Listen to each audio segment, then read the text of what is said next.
Good morning, अस्सलाम वालेकुम। सबसे आगे मैं आपको कहेंगे खुशामदीद। मेरे साथ है मोहम्मद शुएब, मेरे साथ है सबीन फारूक। Good morning. आज की सुबह कैसी है? आज की सुबह थोड़ी सी ठंडी है एज कम्पेयर टू जो पिछले दिन थे। हाँ, एज कम्पेयर टू यस्टरडे और या पिछले दिनों की अगर बात की जाए तो वो जो आप उठते थे ना और आप पसीने से भर जाते थे घर से बाहर, आप जैसे भी निकल रहे हैं, बट आज मुझे लगता है कि आज थोड़ी सी बेहतरी है। बारिश होगी? बारिश की प्रेडिक्शन तो है आज की, इस्लामाबाद में है। लाहौर की बात की जाए वहाँ पर भी, अब वेदर में आगे चल के जरूर बताऊंगी कि कहाँ पर वेदर की बारिश की प्रेडिक्शन है, कहाँ पर नहीं। लेकिन गर्मी ने सबको परेशान किया, सबको मुतासिर किया। इसकी बात करते जब हम कहते हैं ना सबको मुतासिर किया, पूरी दुनिया को गर्मी ने मुतासिर किया। स्पेशली अगर हम जून की बात करें तो दुनिया भर में लगभग 5 अरब अफराद इस शदीद गर्मी से मुतासिर हुए सिर्फ जून में। माहौलियाती तब्दीली की वजह से गर्मी में पैदा होने वाली शिद्दत से इंडिया सबसे ज़्यादा मुतासर हुआ, जहाँ 619 मिलियन अफराद को शदीद गर्मी का सामना करना पड़ा और 40,000 से ज़ायद वहाँ पर हीट स्ट्रोक के केसेस रिकॉर्ड किए गए। 100 से ज़ायद वहाँ पर अमवात हुई। आज चाइना की बात कर लें, यहाँ पर 579 मिलियन, इंडोनेशिया की बात करें 231 मिलियन, नाइजीरिया में 206 मिलियन, ब्राज़ील में 171 मिलियन अफराद गर्मी से मुतासर हुए हैं।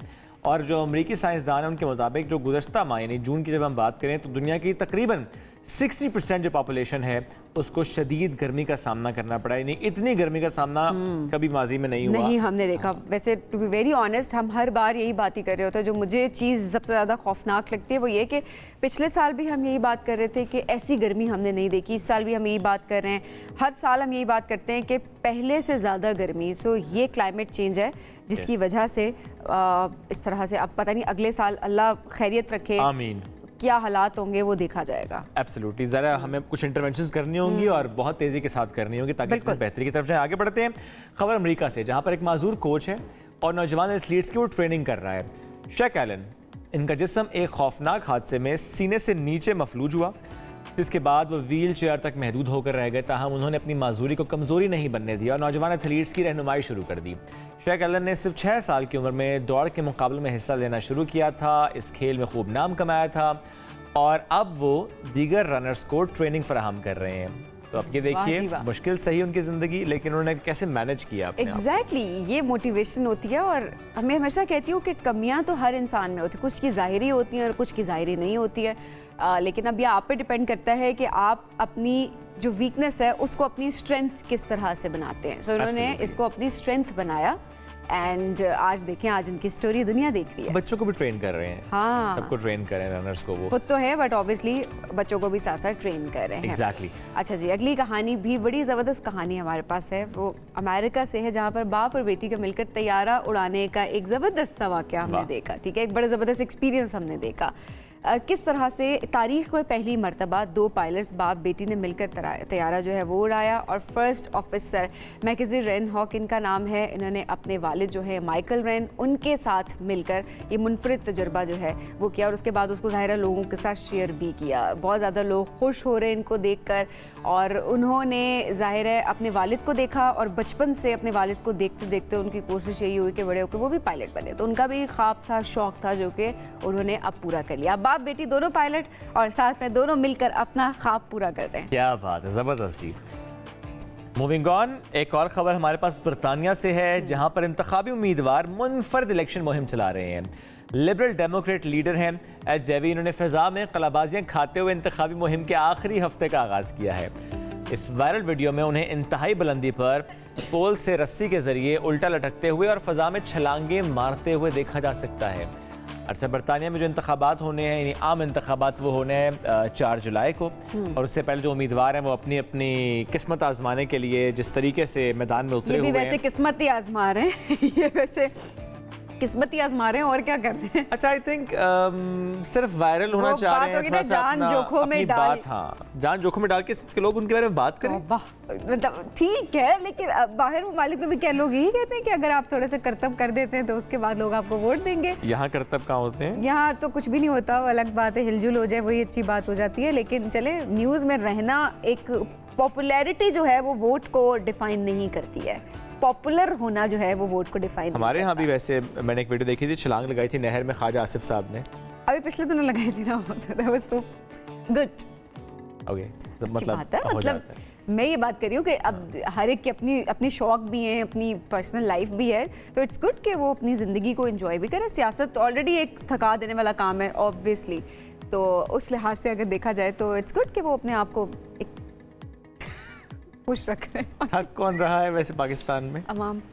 इसके अलावा और कोई थक नहीं रहा। आगे बढ़ते हैं। हाँ। कोलंबिया लेकर चलें आपको, जहाँ पर मार्केट में जो दहशत है वो फैली हुई है। किस वजह से? कि 2 गाय हैं, यानी वो नहीं हेलो गाइस, वो नहीं गायों, काउस नहीं, गायों लाशा थे कि गायों, हाँ गायों, हाँ, 2 गायों ने दहशत गाय का जमा जो है वो है गायों। ये देखिए जी किस तरह से 2 गाय जो है वो एक शॉप के अंदर एंटर हुई, उसके बाद सब तहस नहस कर दिया। लोग अच्छा, डरी सहमी लग रही है मुझे तो। डरी सहमी कैसी डरी? अच्छा नहीं, ये तो कुछ नहीं था शुएब, अब डरी सहमी की आप बात करें, शॉप से वो बाहर निकली और जाने के बाद रोड पर भी उन्होंने खौफ हरास फैला दिया। मतलब गाय तो रोड पर होती है अक्सर, उसके लिए तो एक कोई न्यू हैबिटेट तो था नहीं, बट मे बी कुछ साइकोलॉजिकल कुछ हुआ है। अब मुझे तो बहुत ये स्केयर्ड लग रही है, ये देखिए कोई साइकोलॉजिकल इंपैक्ट इनके ऊपर लग रहा है। अच्छा, उनके एक्ट से लग नहीं रहा कि वो कोई तोड़फोड़ कर रही हैं। हाँ। वो जैसे घबराई हुई, डरी हुई, सहमी हुई इस तरह से अंदर आई, फिर बाहर निकल गई, तो ज़ाहिर है उनके एक हुजम से चीज तहस नहस हो गया, तो हो गया। वो भी कह रही है हुन सानू घबरान दो। अच्छा, सोशल मीडिया पे वायरल है, वायरल हुई कब की वीडियो वायरल, हमने सोचा शेयर जरूर आपसे करें। आगे बढ़ जाते हैं, कुछ और खबरें हम आपसे शेयर करते हैं। लेकर चलते हैं आपको फ्रांस, जहां पर बिजली गिरने का एक मुनफरिद वाकया पेश है और एक तनावर दरख्त पलक झपकते नजर से ओझल हो गया। इसकी वीडियो भी सोशल मीडिया पर वायरल है। ये वाकया फ्रांस के मगरबी इलाके में पेश आया, जहां शदीद तूफानी बारिश के दौरान गिरने वाली आसमानी बिजली ने एक बड़े दरख्त को इस तरह से जलाया कि एक लम्हा लगा कि वो बिल्कुल खत्म हो गया। इस वक्त जो हमने देखा ये, क्योंकि ये सोशल मीडिया पे भी है, हम भी देख रहे थे कल से, तो आपका दिल दहल जाता है इस तरह की वीडियो देख के कि कैसे बिजली पड़ी और उसके बाद नामो निशान खत्म हो गया और आप बता नहीं सकते तनावर दरख्त था। Exactly, look at this. आगे बढ़ जाएं, एक और खबर शामिल करते हैं भारत से। भारत में खौफनाक मगरमच्छ सड़क पर निकल आया। आपने ठानी हुई है आज की सारी खौफनाक खबरें आप शेयर करेंगे? बस मैंने कहा कोई दिन ऐसा होता है जिसमें आप बताएं कहाँ किसने दहशत फैलाई। बताएं जी, मगरमच्छ ने क्या किया? मगरमच्छ ने दहशत इस तरह से फैलाई कि 8 फीट लंबा ये मगरमच्छ है और सड़क पर कर रहा है ये मटर गश्त, वॉकिंग। अच्छा, मगरमच्छ को देख कर कई गाड़ियां रुक गईं और इस दौरान वो आराम से सड़क क्रॉस करता है और अपनी मंजिल की ओर चला जाता है। हमारे यहाँ ना शोएब, अगर देखा जाए तो गाय के स्टोर में घुसने की ज़रूरत नहीं है, मगरमच्छ के आने की ज़रूरत नहीं है। उसकी वजह एक ये है कि शेर भी आ जाएगा तो लोग उसको भी मैनेज कर लेते हैं। आपके ठीक है जी, शेर आ गया, कोई मसला नहीं, शेर ही तो आया है। नहीं, वैसे बात करी हूँ, मतलब असली शेर की बात करी हूँ। तो उसकी अगर बात करें, क्योंकि हम तो वैसे ही हर वक्त खौफ में मुब्तला रहते हैं। आज गैस की प्राइस ऊपर चली जाएगी, आज बिजली की प्राइस ऊपर चली जाएगी, आज जो है वो पेट्रोल महंगा हो जाएगा, आज ये हो जाएगा, आज वो हो जाएगा। सो हम तो इसी परेशानी में इतना मुब्तला रहते हैं कि हमें एक्चुअल जो खौफ है वो अब खौफ नजर ही नहीं आता। हमारे यहाँ महंगाई की दहशत है, हमारे यहाँ महंगाई की दहशत है। बिल्कुल, खौफ हमारे बड़े मुख्तलिफ हो गए। दहशत वाकई आपने दुरुस्त कहा कि, और ये ऐसी दहशत है जो कई सालों से नजर आ रही है, लेकिन इसमें इजाफा हो रहा है, इसमें कमी नहीं आती। आगे बढ़े, नेपाल लेके चलो। इनसे यहाँ पे खबर डिफरेंट है। आपने कहा ना कि मैंने सारी दहशत वाली खबरें इकट्ठी की हैं, तो हमसे शेयर करें। आई डू हैव दैट, मैं लाइटर नोट की खबर। चावल की फसल उगाने का सालाना त्यौहार वहाँ पर मनाया गया है। बहुत डिफरेंट सा नाम है इसका, धादंग। इस त्यौहार में लोग खुशी से जमा होते हैं, चावल की काश्त का आगाज़ करते हैं और इस त्यौहार में किसान चावल की जो पनीरी, जिसे हम लोग कहते हैं, मूंजी लगाते हैं और कीचड़ से भरे खेतों में खेलते हैं। इस दौरान खेतों में नाच गाना होता है, खाना पीना होता है, हल्ला गुल्ला, मौज मस्ती, ये सब होती है। और त्यौहार रवायती तौर पर एक खुशकिस्मत दिन के तौर पर मनाया जाता है और नेपाली शहरियों का मानना है कि इससे चावल की अच्छी फसल होती है। अच्छा देखिए ना, हर इलाके के का अपना एक मिजाज होता है।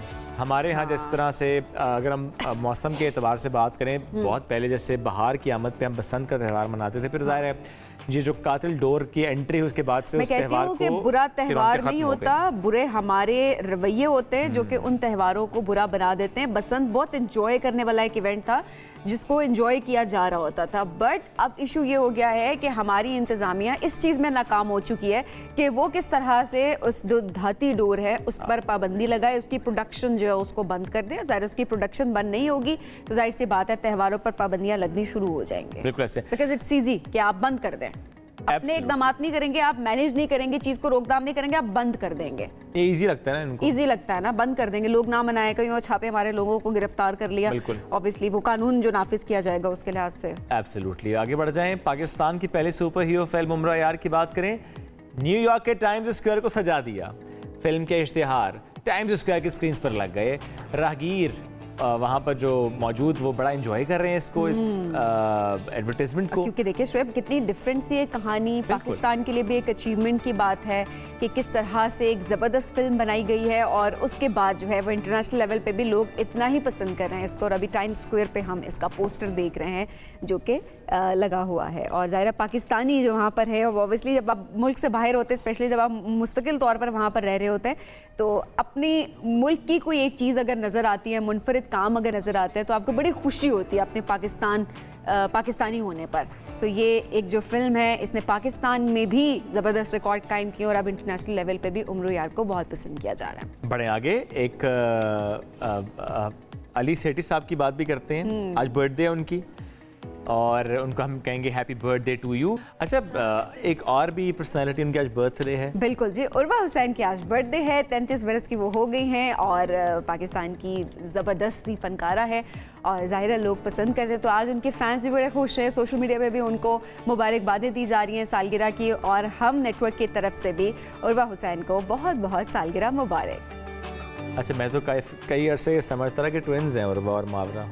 नहीं, इतना फर्क है। अच्छा, मुझे लगा था। अच्छा, वो ज़ाहिर लगा था बात है, लेकिन बड़ी कौन सी है? उर्वा बड़ी है। हाँ, मावरा छोटी है, उर्वा बड़ी है। चले आगे बढ़ते हैं जी, एक ब्रेक की तरफ जाना है हमें। ब्रेक से जब वापस आएंगे तो फिर हम दीगर खबरें शामिल करेंगे। Stay with us. लाहौर लेकर चलते हैं आपको, जहां पर कल दिन भर खबरें कुछ ऐसी आती रहीं, कुछ नशेबी इलाके जहां पर नकासी आपका काम मुकम्मल नहीं हुआ था। मरीम नवाज साहब ने हिदायत जारी की, आधे घंटे बाद रिपोर्ट ली।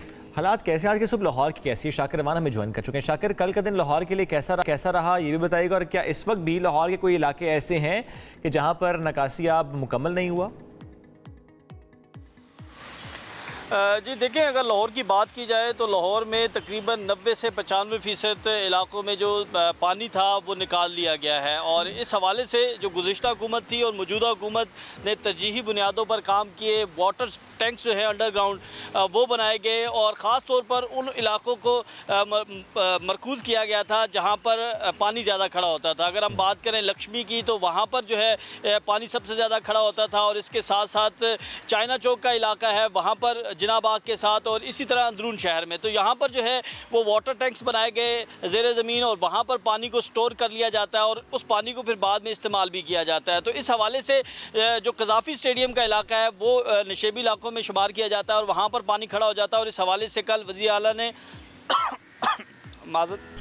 नोटिस भी लिया था, और इस नोटिस के बाद जो है वहाँ से पानी जो है वो तरजीही बुनियादों पर निकाल लिया गया। तो अब लाहौर के कोई 90% इलाके हम कह सकते हैं कि जहाँ से पानी निकाल लिया गया है। कुछ मज़ाफ़ाती इलाके हैं जहाँ पर पानी ज़रूर खड़ा है। दूसरी जानिब अगर मौसम की बात करें तो महकमा मौसमियात ने ये नवीद सुना रखी थी कि 1 जुलाई से लाहौर शहर में मानसून बारिशों का आगाज़ होगा, प्री मानसून बारिशों का आगाज़ होगा। तो गुज़िश्ता रोज़ भी बारिश हुई है और इसके साथ साथ आइंदा आने वाले एक हफ्ते के दौरान भी बारिश होगी। अगर प्री मानसून में ये हाल है शाकिर, अगर एक बारिश से ये सूरत हाल इस शहर की है, तो जब मानसून का आगाज़ होगा, जब ज़्यादा बारिश होगी तो फिर क्या होगा?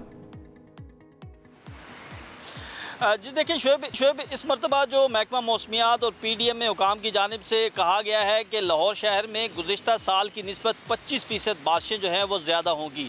तो इस हवाले से जो है वो इंतज़ामात भी ज़्यादा करना होंगे। और हम ये देख रहे हैं कि जो लाहौर के नशेबी इलाके हैं वहाँ पर वासा के कैंप जो हैं वो लग चुके हैं। PDM में हुकाम जो हैं वो एक्टिव नज़र आ रहे हैं। ताहम कल की एक जो बारिश थी उसने लाहौर को डुबो ज़रूर दिया था, लेकिन 5 से 7 घंटों में पानी का निकासी जो है उसको मुमकिन बना लिया गया था। लेकिन अब ये जो सिलसिला है ये रोज़ाना की सतह पर होगा। कल भी बारिश का इम्कान जाहिर किया गया और ये सिलसिला जो है वो अगले पीर तक मुसलसल जारी रहेगा। तो इस हवाले से इंतज़ामिया जो है उन्होंने अपनी तैयारियां तो मुकम्मल की हुई हैं, लेकिन बारिशें जो हैं वो इस दफ़ा ज़्यादा होंगी। बारिशें जो है इस मरतबा ज़्यादा होंगी। और ऐसे में शाकिर 100 दिन का जो टारगेट सेट किया गया था मुख्तलिफ शोबों के लिहाज से, मुख्तलिफ इनिशिएटिव्स लिए गए थे, क्या उनमें ये भी शामिल था कि प्री मानसून जब आएगी तो किस तरह से नकासी का अमल है उसको बेहतर बनाने की ज़रूरत है? मरीम नवाज साहिबा की मैं तरफ इशारा कर रही हूँ, तो क्या उस प्लान में ये भी शामिल था? इस पर कोई काम हुआ?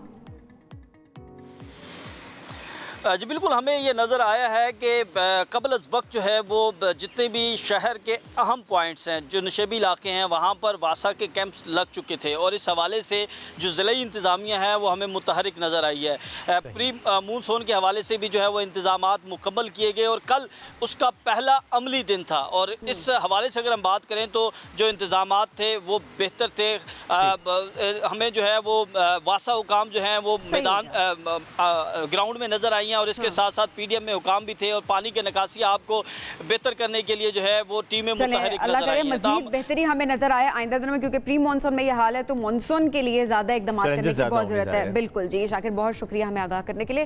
नाज़रीन आगे बढ़ेंगे और नजर डालेंगे सियासी मंजरनामे पे। सियासी मंजरनामे की अगर बात की जाए तो वहाँ पर देखा यही जा रही है कि JUIF और पाकिस्तान तहरीक इंसाफ तेज़ी से करीब आ रही हैं और इतलात के मुताबिक दोनों जमातों ने ग्रैंड अलायंस के लिए स्टेडिंग कमेटी तश्कील देने का फैसला भी किया है और कमेटी में दोनों जमातों के 5 अरकान शामिल होंगे और ये हुकूमत के खिलाफ मुमकिना एहतजाज से मुतल्लिक हिकमत अमली तय करेगी। दूसरी जानिब JUI के बाद अगर देखा जाए तो अवामी नेशनल पार्टी, उन्होंने भी मुल्क में नए इंतखाबात का मुतालबा कर दिया और इनका कहना है कि सब सियासी जमातें मुत्तफिक हैं कि इलेक्शन जो हैं वो धांधली ज़्यादा थे और मुल्क में फिलफौर नए इलेक्शन करवाए जाने चाहिए। और भी शाइखा खान अब्बासी कुछ देर पहले जो है वो भी गुफ्तगू कर रहे थे मीडिया से, उन्होंने भी बहुत सारी बातें की। तो इस सारे मंजरनामे पर ज़रा बात करते हैं। हमारे साथ मौजूद है सीनियर सहाफ़ी और तज्ज़ियाकार हैं आमिर इलियास राना साहब। आमिर साहब बहुत शुक्रिया प्रोग्राम में ज्वाइन करने के लिए।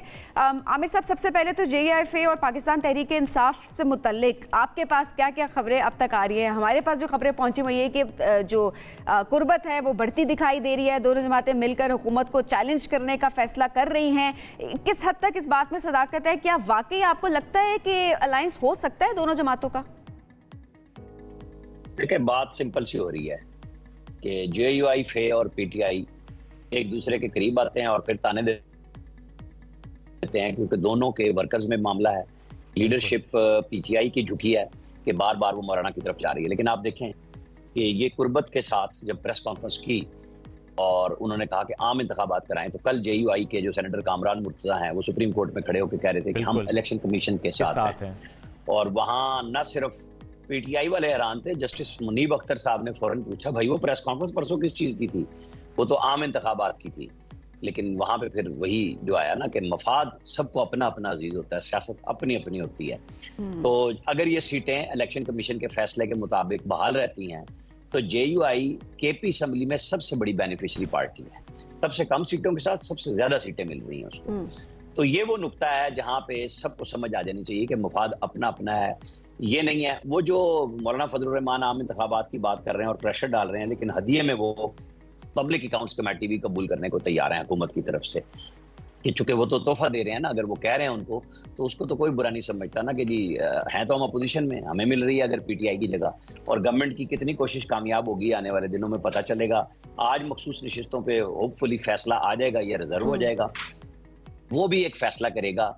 फैसला कुन मामला होगा कि JUI और PTI कैसे आगे चलेंगे। लेकिन कल की अगर बात की जाए आमिर साहब, कल तो JUI की तरफ से यही कहा गया है कि जो फैसला इलेक्शन कमीशन के जो दलाइल हैं वो उनसे एग्री करते हैं, जिससे हमने खुद कोर्ट के कामरान मुर्तज़ा साहब को एग्जैक्टली जी मैं यही कह रहा हूँ ना कि वो सुप्रीम कोर्ट के जस्टिस साहब भी हैरान हो गए। यानी उनकी भी लगता है तवक्कुआत नहीं थी कि JUI ये काम अब करेगी, तो उन्होंने वही किया जो हमेशा से असूली नहीं वसूली सियासत का हिस्सा होता है कि रसभरी वजारतें हों, ज्यादा हों, मजे के काम हों। तो उनका जो मैंडेट गया है जो उनके बकौल, तो वो PTI के पास गया ना KP में, वो कि कोई मुस्लिम लीग नून और पीपल्स पार्टी या ANP के पास तो नहीं गया। बेनिफिशियरी तो PTI है। तो गिला किससे हो रहा है? एस्टेब्लिशमेंट से हो रहा है। इमरान खान साहब किससे सुलह चाहते हैं, किसके ऊपर चढ़ाई करते हैं? वो एस्टेब्लिशमेंट है कि उसी गेट नंबर 4 पे दोबारा मोहब्बत चाहिए है, वो भी वहीं जाना चाहते हैं लेकिन अपनी शराइत पे। तो वो शराइत क्या, वो गुफ्तगू करने को तैयार नहीं है। और सबकी उम्मीदें इस पे है कि जो बजट नाफिज हो चुका है, आप हम सबको झंझोड़ रहा है कि उससे अपोजिशन जमातें क्या मुश्तरका अलायंस बना के अवामी रद्द-ए-अमल को इनकलाब की सूरत में ढाल सकेंगी, या 8 फरवरी के बाद से जितनी कॉल्स PTI की तरफ से दी गई हैं और वो नाकाम हुई हैं, उसी तरह ये बजट का भी मामला निकल जाएगा। गवर्नमेंट इसके अंदर अपना रास्ता बना रही है, ज़ाहिर है गवर्नमेंट बहुत प्रेशर में है क्योंकि बजट तो अच्छा नहीं है बल्कि बहुत बुरा है। आम आदमी के लिए तो डरावने ख्वाब से भी बड़ा कोई लफ्ज़ हो तो वो होगा, क्योंकि कोई चीज़ इन्होंने रहने ही नहीं दी और अभी आहिस्ता आहिस्ता असरात हर चीज़ के अगले 2 हफ्तों में सामने आ चुके होंगे। अभी तो बिल्कुल सिर्फ बातें शुरू हुई हैं, कुछ चीज़ें महंगी हुई हैं, कॉस्मेटिक्स पे आ गई हैं चीज़ें, लेकिन आम आदमी तक पहुंचते हुए 2 हफ्ते में बिल्कुल झटके प्रॉपर हो जाएंगे। और आमिर साहब, ANP का रोल क्या हो सकता है इसमें, जब हम बात आम इंतखाबात के दोबारा इनकाद से मुतालिक आवाज़ों को सुन रहे हैं? चूँकि ANP ने भी ये मुतालबा किया, लेकिन ANP ने इस साथ ये भी कहा कि हर जमात ही कहती है धांधली ज़दा इलेक्शन हैं, हर जमात ही कहती है कि इलेक्शन दोबारा हो जाएँ। ये तो हमने इंतखाबात से पहले भी देखा, तकरीबन सारी जमातें कहती थी कि इलेक्शन नहीं होने चाहिए, अभी थोड़े डिले से होने चाहिए। तो जमातें तो अपना एक मौक़िफ़ रखती हैं हालात को के तनाजुर में, लेकिन ज़ाहिर है ये हम ये बोझ बर्दाश्त नहीं कर सकते दोबारा इलेक्शन कराना। 73 के आइन के तनाजुर वाला फिक्रा मुझे ख्याल आ गया जो मौलाना फजलुर रहमान के साथ जोड़ दिया गया। जी। ANP का भी मैंडेट किसने लिया है? वो PTI ने लिया ना। अगर वो हारे हैं तो जीती तो PTI है ना। तो ये इल्जाम और मोहब्बतें ये सारी तो अहमल वली खान को बलूचिस्तान से सेनेटर बनवाया गया ना। मौलाना फजलुर रहमान भी पशीन बलूचिस्तान से MNA बने हैं, वरना DI खान में तो अली अमीन गंडापुर से हार चुके थे ना। बिल्कुल। और सबको पार्लियामेंट के धारे में लाया गया है कि ठीक है हल्की फुल्की मौसीकी जारी रखें, अपना अपना मैंडेट बताते रहें कि भाई हमें भी जरूरत है, हम भी आम इंतखाबात के हामी हैं, और फिर साथ साथ कुछ ना कुछ फवायद और हासिल कर लें। मतलब आप लाइमलाइट में रहें। मौलाना फजलुर रहमान हो, ANP हो, असूली जमातें हैं, अपना मौक़िफ़ का इजहार कर रही हैं, लेकिन अभी PTI के साथ जाने में इनका बड़ा टाइम बैठा हुआ है। और अगर ये नहीं जाते तो PTI के लोगों को जितनी मुश्किल का सामना करना पड़ा है आम आदमी को, वो उनके लीडर्स तो साइड पे हो गए ना, गायब हो गए, कुछ अरेस्ट हो गए, कुछ कहते हैं कि मैन हैंडलिंग का शिकार हुए, वो दोबारा अपनी पार्टी में आना चाहते हैं, तो जो नए जगह ले चुके हैं वो उनको नज़दीक नहीं लगने देना चाह रहे। तो ये लड़ाई इस तरह अगर चलती रही कि ये इकट्ठे नहीं होते तो गवर्नमेंट पे कोई खास दबाव नहीं आएगा। लेकिन दबाव तभी आना है कि जब अगर ये सब कोई खुल के बात करें कि हाँ जी हमारे पास ये हल मौजूद है और हम ये हल देंगे।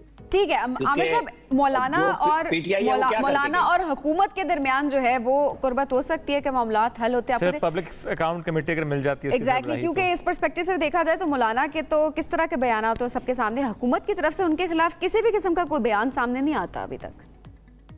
देखिए हुकूमत कोई छोटी बच्ची तो है नहीं, रोटी को चोची तो कहती नहीं है कि वो मौलाना फजलुर रहमान को इस वक्त अंगेख्त कर ले। हाँ। जब अभी मौलाना फजलुर रहमान खुद भी तजब्जुब का शिकार हैं। वो कहते हैं कि हमारे PTI के साथ बहुत संजीदा एतराज़ात हैं, वो दूर होने में टाइम लगेगा, तो और वो गवर्नमेंट उनका काम आसान तो नहीं करेगी ना। इसीलिए शहबाज शरीफ उनके पास चले गए, मौलाना फजलुर रहमान के पास। थोड़ा बहुत मौलाना फजलुर रहमान पे तनकीद हुई तो उन्होंने कहा कि ये एक डमी वज़ीर आज़म है, इसके पास तो कोई इख्तियार नहीं है, थोड़ी सी उन्होंने पोजीशन बनाई, लेकिन वो कोई गवर्नमेंट के साथ मुलाकात में हटे नहीं। जब अगर वो PTI से बातचीत कर सकते हैं तो गवर्नमेंट से तो उनको कोई मसला नहीं है कि वो एतराज़ कर रहे हैं और वो कह रहे हैं कि इनका नहीं है, तो एतराज़ वो एस्टैब्लिशमेंट पे कर रहे हैं और एस्टैब्लिशमेंट के वो बेनिफिशियरी किसी ना किसी तरीके से मौजूद हैं, और वो या तो कह देना वो हदिये पे ना लें पब्लिक अकाउंट्स कमेटी, तो इसलिए हमें चंद दिन इंतजार करना पड़ेगा। ये ऊंट किस करवट बैठता है। मौलाना फजलुर रहमान दोनों तरफ चलेंगे, वो अपनी शनाख्त जो है बतौर JUI रखेंगे, ताकि वो अब उन्होंने एक फिक्रा कहा ना कि मैं आसिफ अली जरदारी और नवाज शरीफ की तरह या शहबाज शरीफ की तरह अब PDM के तौर पे नहीं चलना चाहता कि जब अपना मसला हल हो जाए और हमें पीछे छोड़ दिया जाए, तो वो PTI के साथ तहरीरी गारंटियां चाहते हैं। हालांकि इमरान खान ने तो यू टर्न लेने में 1 मिनट लगाना है कि जी उस वक्त जरूरत थी, ये साथ खड़े थे, आज हमारा मौका दूसरा है। हाँ। लेकिन यही वो चीजें हैं जो एक दूसरे के करीब भी लाती हैं, एक दूसरे से दूर भी करती हैं, क्योंकि लड़ाइयां और फासले इतने ज्यादा हैं कि वो असद कैसर साहब के 4-4, 5-5 दफा जाने से मामला हल नहीं हो रहा। मौलाना फजलुर रहमान के अपने वर्करों को समझाना भी बड़ा मुश्किल हो रहा है कि भाई आप किसके साथ बैठने जा रहे हैं। समझाना तो आमिर साहब सबको ही मुश्किल हो रहा है, इवन गवर्नमेंट को भी अपने जो मामलात हैं उसमें आवाम को समझाना मुश्किल हो रहा है। जैसे ख्वाजा आसिफ साहब का बयान जो कहते हैं IMF पाकिस्तान के लिए ख़तरा है, बजट में जो टैक्स लगे हैं वो हमारी मजबूरी थी, वो IMF के दबाव पर लगे हैं, तो हुकूमत भी ज़रा आवाम को राम नहीं कर पा रही है। मैं इस पर भी कमेंट ज़रूर लूँगा आपसे कि ख्वाजा आसिफ साहब का ये जो बयान है ये सिर्फ इसलिए कि जो आवाम से कनेक्ट रहना। ख्वाजा आसिफ का जो बयान है ना वो अपने हल्के के लोगों और वो जो वहाँ के कारोबारी अफराद हैं जो कि पाकिस्तान के बड़े टॉप एक्सपोर्टर्स हैं, वो उनके प्रेशर को रिलीज करने की बात है, जो कि एक किसी भी नुमाइंदे का हक है कि वो अपने हल्के की नुमाइंदगी करे। इससे ज्यादा नहीं है कि वो कोई नाराज नहीं हो गए, वो कहीं उनकी कोई तकरीर नहीं आ गई कि जी मैं छोड़ दूंगा वजारत, ये कुछ ऐसा नहीं हुआ। ये हुकूमत के ऊपर एक बिल्कुल प्रेशर हर जगह पे मौजूद है, हर लम्हे मौजूद है। कौन कह सकता है कि ये बजट बहुत अच्छा है? किस चीज के लिए अच्छा है? सरकारी मुलाजमीन को जो दाव लगाया गया है 20-25% दे के, और वो भी बेसिक इनिशियल पे, और फिर टैक्स में इजाफा करके, तो वो भी कुछ नहीं बचता। और आप और हम जहाँ प्राइवेट इदारों में बैठे हैं, जहाँ तनख्वाहें जब बढ़ेंगी तो बढ़ेंगी ना, लेकिन टैक्सेशन में तो हम हर साल आगे बढ़ते हैं। तो ज्यादा पैसा जाता है तनख्वाहदार तबका जो प्राइवेट सेक्टर में। बिल्कुल दुरुस्त बात। तो ये सारी वो चीजें हैं जहाँ से हुकूमत को कोई अच्छी खबर नहीं मिलती। तो हुकूमत को प्रेशर का ही सामना करना पड़े हर तरफ से। लेट्स सी कि हुकूमत इस प्रेशर को कैसे हैंडल या मैनेज करती है। आमिर साहब थैंक यू, साथ मौजूद थे, गुफ्तगू कर रहे थे। नाज़रीन एक ब्रेक की तरफ बढ़ना है, ब्रेक से वापस आएंगे, स्टे विद अस। हमारे साथ एक ऐसे हीरो मौजूद है जिनके मुख की किताब कोई नहीं ला सकता, किसी के बस की बात नहीं, चंद लम्हों में अपने हरीफ को ढेर कर देते हैं। हम बात करें बॉक्सर उस्मान वजीर की गुज़श्ता दिनों मुसलसल अपनी 13वीं फाइट उन्होंने जीत ली है। बैंकॉक में होने वाली इस फाइट में शानदार पंचिंग का मुजाहरा करते हुए अपने थाई हरीफ को तीसरे राउंड में नॉकआउट किया, और अब तक वो world youth title, Asian title, Middle East title जीत चुके हैं। कई टाइटल ऐसे जिनको वो डिफेंड कर चुके हैं। जब बात डिफेंड करने की होती है, जैसे वर्ल्ड यूथ टाइटल, इसको उन्होंने डिफेंड करना था 6 जुलाई को, लेकिन वो नहीं जा रहे दुबई, और सिर्फ अपनी रैंकिंग बरकरार रखने के लिए उन्हें इस फाइट में जाना पड़ा, और थाई हरीफ को उन्होंने जिस तरह से हराया। तो मैं पूछूंगा अभी उनसे कि व्हाट हैपेंड, क्यों नहीं जा सके इस टाइटल को, इस बार डिफेंड क्यों नहीं कर सके, जब 2 बार वो ऑलरेडी डिफेंड कर चुके हैं अपने इस टाइटल को। उस्मान साथ मौजूद। उस्मान कैसे हैं आप? अस्सलाम वालेकुम, कैसे हैं आप? अल्हम्दुलिल्लाह बिल्कुल ठीक ठाक। तो दुबई क्यों नहीं जा सके, क्यों नहीं खेल सके वो फाइट? आप वेकेंट कर दिया टाइटल। बिल्कुल मैंने वैकेंट नहीं किया, जो आप कमीशन है WBO वर्ल्ड बॉक्सिंग ऑर्गेनाइजेशन, उनने वैकेंट कर दिया। उनका एक टाइम होता है कि आप फाइट पर्स वगैरह फीसें जमा करवाते हो, तो वो बहुत ज़्यादा थी, हम नहीं करवा सके। कितनी थी? ऑलमोस्ट 12 मिलियन तक थी हमारे पाकिस्तानी, और उसमें फिर आपके मेडिकल होता है, आपको बहुत सारी चीज़ें, आपके प्रोमोटर की फ़ीसें होती हैं, तो वो अनफॉर्चुनेटली हम नहीं करवा सके। तो फिर इसलिए फिर हमें मैंने अपनी रैंकिंग सेव करनी थी, तो फिर मैं जाके थाईलैंड में। क्यों नहीं करवा सके? कहाँ राब्ता किया, किससे सपोर्ट किया, कितने पैसे जमा हो गए थे, कितने नहीं हो सके? देखिए, जब आप एक वर्ल्ड यूथ चैम्पियन होते हैं, एशिया चैम्पियन होते हैं, मिडिल ईस्ट चैम्पियन होते हैं, तो उसके बाद आपका काम नहीं होता कि आप रब्ता करें, क्योंकि आप एक अपने स्पोर्ट्स में टॉप में, तो फिर अथॉरिटीज़ का खुद काम है कि जब आप फाइट लड़े हो, क्योंकि ऑलरेडी हमने उनको स्केड्यूल अपना दिया होता है। अच्छा। कि आप ये लड़ रहे हैं, मगर अनफॉर्चुनेटली इस कंट्री में फिर भी करना होता है रब्ता, तो हमने इस दफ़ा भी हमने किया था, मगर ये कि गवर्नमेंट ऑफ पाकिस्तान को भी किया, GB गवर्नमेंट को भी किया, और नहीं मिला हमें सपोर्ट। नहीं, रिफ्यूज़ किया, उनकी तरफ रिफ्यूज़ किया गया, रिस्पांस नहीं। यहाँ पे वो आपको पता अपने पॉलिटिक्स में लगे हुए हैं। अच्छा। और तो उन्होंने कहा हम मतलब उन्होंने इतना इंपॉर्टेंट नहीं समझा कि इंपॉर्टेंट चीज़ है जिसको एड्रेस भी किया जाए, रिफ्यूज़ कर दें। बिल्कुल ऐसे ही है, तो उन्होंने अहमियत नहीं दी, और उन्होंने कहा अच्छा हम देखते हैं, करते हैं। आपको पता है हर चीज़ का एक टाइम होता है, जब वो टाइम चला गया, तो अब जब ये सारी न्यूज़ ब्रेक हुई, सब कुछ हुआ, अब हर एक बुला रहा है मुझे, मैंने कहा अब मैं नहीं आ रहा भाई, अब फायदा नहीं है ना, because now time has gone, आप उसे डिफेंड कर नहीं सकते। अब इस बात का दुख है कि आप डिफेंड नहीं करने जा रहे। देखिए 11 साल 10 साल लगे मुझे, जब मैंने स्टार्ट किया मेरा ड्रीम था, फिर मैं एक first ever world youth champion बना। ये 3-4 आबादी में एक चैम्पियन होता है, 25 करोड़ में एक, मतलब हमारी स्पोर्ट्स क्या होता है, बॉक्सिंग न्यू स्पोर्ट्स है प्रोफेशनल पाकिस्तान, उसमें आप इतने बड़े अचीवमेंट करो, एक टाइटल जीतो, एक हिस्ट्री बनाओ, और एंड टाइम में आप कल पता चले कि बगैर लड़े हारो। मतलब देखिए मैं नहीं आ रहा, पाकिस्तान आ रहा है, मतलब ये टाइटल जब वहाँ रिप्रेजेंट होता है पाकिस्तान के नाम से होता है, मतलब एक चीज़ पाकिस्तान बगैर लड़े हार गया, गिव अप कर दिया। अब जितने भी कंट्री के अंदर गिव अप हुआ है, तो उसमें मेरी डेफिनेटली मेरा भी अपना है, मगर वो जितने प्रोमोटर्स है वर्ल्ड के अंदर लोग देख रहे हैं, उनको सब यही क्या मैसेज जा रहा है कि यार पाकिस्तान के अंदर ऐसा गवर्नमेंट ही नहीं है, ऐसे लोग ही नहीं जो इतनी फीस नहीं दे पा रहे अपने चैंपियन के लिए। नहीं तो ऐसा नहीं है क्या? ये तो रियलिटी है ना जो आप अभी बता रहे हैं कि लोग सोचेंगे, लोग जो सोच रहे हैं वो ठीक है, पूरा सोच रहे हैं। बहुत सारे हमें इंटरनेशनल प्रोमोटर्स ने हमें कहा कि यार आप इतने चैंपियन, इतने आपने एशिया टाइटल जीता, इतना आपके मुल्क में नहीं है कोई ऐसा कि जो। अच्छा, मुझे बड़ा अफसोस होता है उस्मान इस बात पे कि हमारे पास जो एथलीट आता है ना, पाकिस्तान के लिए खेल रहा है, बाहर से ऑफर्स भी हैं, आपको भी यकीनन ऑफर्स होंगी, मैं ज़रूर इसके ऊपर भी आऊँगी, बट मैं हमेशा ये देखती हूँ उनके गिले होते हैं गवर्नमेंट से। उसकी वजह क्या है? उसकी वजह ये है कि आपने सिर्फ एक खेल को प्रमोट करने में अपनी पूरी जान झोंका, खेल ने क्या खेला, और वो खेल आपके साथ क्या खेलता है वो भी आपने देख लिया, इस मरतबा भी देख लिया, और कैसे आपके प्लेयर्स को जिनको आप उठाते ना वो आपको खुद नीचे पटक देते हैं। तो वहाँ पर जो आप जैसे एथलीट्स हैं जो कि पाकिस्तान के लिए खेल रहे हैं, सब छोड़ छाड़ के खून पसीना एक कर रहे हैं, उनके साथ ये सलूक किया जाता है।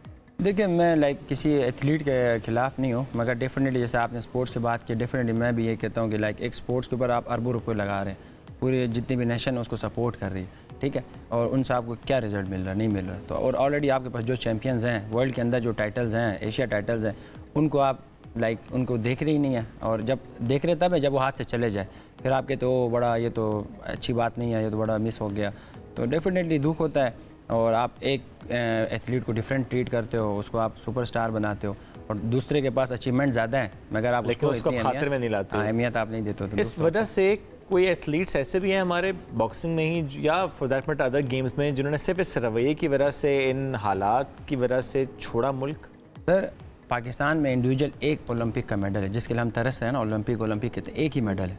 हॉकी के पास उसके बाद एक ही इंडिविजुअल मेडल है, 2 मेडल्स है पाकिस्तान, वो बॉक्सिंग के पास था, हुसैन शाह नाम था, वो मेडल लिया, उनकी ना ज़मीनें उनको मिली, ना उनको जो इनामात मिले थे उस दौर में कुछ नहीं मिला, वो जापान सेटल हो गई, जापान की नेशनलिटी ली। सेम इसी तरह कॉमनवेल्थ के अंदर आज तक मेडल कोई नहीं है, वो बॉक्सिंग के अंदर, उसमें भी एक ही मेडल था, वो इंग्लैंड शिफ्ट कर दी। लेकिन इसी तरह जब मैंने स्टार्ट किया प्रोफेशनल बॉक्सिंग, उस टाइम आपको पता है मिडिल ईस्ट में बहुत अभी कॉन्सेप्ट आया था बॉक्सिंग का, मुझे भी बहरीन इस तरह बहुत सारी कंट्रीज़ ने कहा आप यहाँ पे रहें, हम आपको प्रमोट करेंगे, हर चीज़ हम देंगे, आप हमारे कंट्री के तरफ जाएँ। मगर उस टाइम शायद मैं गलती की मैं नहीं गया, मैंने कहा नहीं पाकिस्तान के लिए लड़ना है, पाकिस्तान में रहना है, तो इस तरह जिसको अपॉर्चुनिटी मिली वो चला गया इस कंट्री से। और बड़े दुख की बात है कि आप अभी ये बात कह रहे हैं कि आपको, क्योंकि उस टाइम पर आपको एक फ़ख्र महसूस हो रहा होगा कि आप अपने मुल्क के लिए खेल रहे हैं, आज आप उस डिसीजन पे ये बात कर रहे हैं कि मुझे बड़ा अफसोस है कि मैंने वो क्यों अवेल। आज भी मुझे फ़ख्र है, अपने मुल्क पे फ़ख्र है, मगर यहाँ के जो लोग हैं, यहाँ के जो सिस्टम है, उन पे मुझे दुख है कि ऐसा नहीं होना चाहिए। मतलब बाकी अपने कंट्री में आज भी प्राउड करता हूँ, ठीक है टाइटल चला गया, बेशक मेरा 10 साल की मेहनत ज़ाया होगी, कोई बात नहीं, मगर मुझे अपने मुल्क से प्यार है। मगर ये कि एक सिस्टम ऐसा है कि यहाँ पे मतलब मेरे ज़रिए एक ऐसा मैसेज जा रहा है पूरी दुनिया में कि यार इतना वर्ल्ड यूथ चैम्पियन बन के एक फ़ीस जमा नहीं हो पा रही, वो बहुत एक सेट बैक है। हर बंदा मुझसे, मेरे जितने टीम मेट्स हैं, यूरोपियंस हैं, अमेरिकन फाइटर्स हैं, वो सब उनको क्या लगे, उनको यही सबको पता है, वो कहते हैं यार इतना आप 10 साल का आपका एक कैरियर है आपके मुल्क में, आपकी कोई फीस जमा नहीं करवा रहा। उस्मान अगर इस दोबारा से आपको एक करना पड़े इस टाइटल के लिए, जैसे आपने कहा 10 साल की मेहनत, अब ये कितना लंबा प्रोसेस होगा अगर दोबारा से आप करते हैं इस फाइट के लिए? देखिए अगर हम दोबारा लड़ते हैं तो वहीं दोबारा कैंप होगा। अब ये टाइटल कौन लड़ेगा, अगर बेशक अगर कोई नए 2 फाइटर्स लड़ते हैं फिर वो लड़ेंगे, उनमें से फिर 5 महीने बाद कोई हमें चांस मिलता है नहीं मिलता है। ऑलरेडी मैं क्वालिफाइड हूँ, क्वालिफाई है मैं, जितने मेरे रैंकिंग्स हैं, तो अगर दोबारा मुझे सपोर्ट मिलती तो मैं IBF इंटरनेशनल है वो लड़ सकता हूँ, WBC सिल्वर टाइटल है वो लड़ सकता हूँ, WBA कॉन्टिनेंटल है, मतलब जितने भी टाइटल्स हैं मैं लड़ सकता हूँ। अभी मैं क्वालिफाई हूँ हर टाइटल के लिए। अच्छा, अगर मुझे सपोर्ट मिलता है तो मैं दोबारा लड़ सकता हूँ। एक बार फिर हम ज़रा उन नाज़रीन को जिन्होंने हमें ज्वाइन किया है कि उस्मान की हम बात तो कर रहे हैं कि वो अभी था हरीफ को जिस तरह उन्होंने हराया, लेकिन यार ये बात करना बहुत अहम है कि जाना उन्होंने 6 जुलाई की उस फाइट के लिए दुबई था कि वर्ल्ड यूथ टाइटल को डिफेंड कर पाए, वो टाइटल जो कि पाकिस्तान का टाइटल है, वो टाइटल जो कि बॉक्सिंग की दुनिया में पाकिस्तान के पास, वो टाइटल जो कि उस्मान के पास, हमारी सरजमीन के पास, हमारे एथलीट के पास, 2 बार उस टाइटल को वो डिफेंड कर चुके। लेकिन इस बार वो डिफेंड करने सिर्फ इसलिए नहीं जा सके कि 12-13 मिलियन ज़ाहिर उस पर लग जाने थे, स्पॉन्सर्स उस तरीके से नहीं थे, सपोर्ट उस तरीके से नहीं थी। गवर्नमेंट ऑफ बलूचिस्तान को भी लिखा, गवर्नमेंट ऑफ पाकिस्तान को भी लिखा, और sadly there is no response. एक होता है ना रिग्रेट किया जाए, कोई और बात की जाए, रिफ्यूज कर दिया जाए कि चलें हम नहीं दे सकते, रिस्पॉन्स ही नहीं है, इंपॉर्टेंट ही नहीं समझा इस बात को। बड़े अफसोस की बात है ये। वैसे मैं बार बार इसको करी हूँ कि जब सोशल मीडिया पे भी उस्मान की वो क्लिप्स वायरल हुए थे, एक क्लिप आपने वीडियो बनाई, बड़े दुख के साथ आपने वीडियो बनाई थी, उसको देखकर हमें बड़ा दुख हो रहा था कि किस तरह से उस वीडियो के ऊपर भी हमने नहीं देखा किसी ने रिस्पॉन्ड किया हो। नहीं बिल्कुल, मतलब उसमें यह था काफ़ी सारे ऑफिसर्स ने मुझे बुलाया। मैं आपको एग्जांपल देता हूँ, आप फाइनेंशियल की बात कर रहे हैं, जैसे आपको पता है हर एथलीट्स को एक स्कूटी मिलती है, सब कुछ। मैं अपने GB की बात कर रहा हूँ, सही, तो वहाँ पे हमें स्कूटी वगैरह दी थी, मैं इंटरनेशनल कोचेस वगैरह थे, मतलब पॉलिटिकल इतना जिद है, मतलब यहाँ तक फोकस है और अचीवमेंट में फोकस नहीं है। तो वहाँ पर एक मिनिस्टर साहब आए जो दाखिला होते हैं, उनने आते साथ जिद करके स्कूटी हमसे वापस ले ली मुझसे। वापस लेने के बाद फिर मैं CM साहब के पास गया, मैंने कहा सर ये बड़ा मसला है, मैं ट्रेवल करता हूँ इतना है, ऑलरेडी मतलब थर्ड्स होते हैं, तो ये क्या है? तो उन्होंने ऑर्डर किया कि इसको 2, हमारा एक ही हीरो, इसको 4 दो, मतलब एक बुनियादी हुकूक है ये मेरा, मैं राइट्स रखता हूँ। उनने ऑर्डर किया, IGP साहब ने गिरगित के उसकी बात नहीं मानी। फिर वो जो मिनिस्टर साहब डिपार्टमेंट ने कहा कि ये खुद करवा रहे हैं, मतलब इनने बोला है कि आपसे लो, और आगे कहते नहीं दो। फिर मैं उनके पास गया, उन्होंने कहा ऐसी बात ही नहीं है।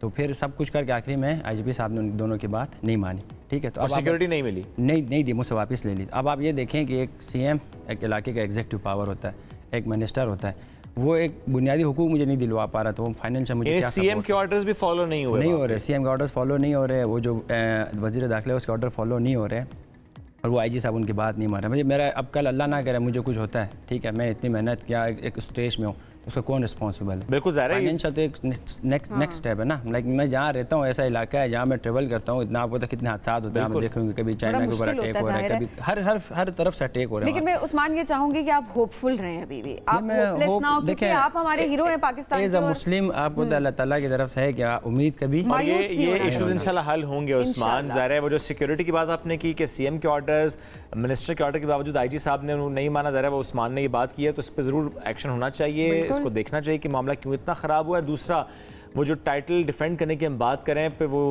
4-5 महीने सही, लेकिन ज़रूर सपोर्ट करनी चाहिए ताकि दोबारा से वो डिफेंड कर पाएँ, उनके लिए वैसा कंडूसिव इन्वायरमेंट बने, उनके लिए हालात ऐसे साजगार हो जाएँ। नाज़रीन ब्रेक की तरफ बढ़ना है, ब्रेक से वापस आएंगे, स्टे विद अस। नया बजट आया है, नए टैक्स लेकर आया है, सबको परेशान कर रहा है। अच्छा, इसमें एक और चीज़ जो कि बहुत डिस्कस होती है, अच्छा फाइलर्स पर इतना टैक्स, नॉन फाइलर्स पर इतना टैक्स, तो ये जो कॉन्सेप्ट है फाइलर और नॉन फाइलर, फाइलर के क्या बेनिफिट है, नॉन फाइलर को क्या नुकसान है, और क्या सबको फाइलर होना चाहिए जिसकी इनकम नहीं भी है, तो आज हम इस पर भी बात करेंगे। इसके साथ साथ एक और जो बात की जाती है कि अगर आप फाइलर हैं तो आप वो टैक्सेस जो कि आपने पे किए होते हैं, वो चाहे फिर मोबाइल फ़ोन सर्विस पे हों, वो चाहे फिर आपने गाड़ी के जो आपने सेलिंग बाइंग है, जो इस वक्त विद होल्डिंग टैक्स आपने पे किया होता है, वो एडजस्ट हो जाता है। तो लोगों को नॉर्मली इससे मुतालिक पता भी नहीं होता। प्लस चूँकि ज़ाहिर है लोगों को मालूम नहीं है कि हाउ टू फाइल, वो फिर किसी भी लॉयर की खिदमत लेते हैं या किसी ऐसे शख्स की जो कि ज़ाहिर है फाइनेंशियल मैनेजमेंट समझता हो। ये भी कर रहे होते हैं कि अच्छा किसी से रब्ता करना पड़ेगा, खुद से आप कर नहीं सकते, एक लंबा प्रोसेस है, या लोगों को आपके कौन इस प्रोसेस को समझे, तो बहुत सारे लोग उस वजह से भी टैक्स फाइल नहीं कर रहे होते। हालांकि वो टैक्स दे रहे होते हैं लेकिन फाइल नहीं पता नहीं होता कि करना क्या है। तो वो आज जरा इसी इन कॉन्सेप्ट्स को हम क्लियर करते हैं, बल्कि आप हमें कॉल भी करें। अगर आप ऐसा कुछ सवाल करना चाहते हैं तो आप हमें कॉल भी कीजिए। माहिर हैं टैक्स उमूर के शाहजहां सत्तार भट्टा साहब साथ मौजूद हैं। सर बहुत शुक्रिया। Thank you for having me here today. Thank you. क्या पाकिस्तान में सबको फाइलर होना चाहिए? क्योंकि एक ही बात हम सुनते जी सिर्फ इतने फाइलर हैं पाकिस्तान में, इतनी बड़ी आबादी में, बाकी फाइलर नहीं। हालांकि लोग कहते हैं टैक्स तो दे रहे हैं ऑलरेडी, अगर फाइलर नहीं भी हैं but they are paying the tax.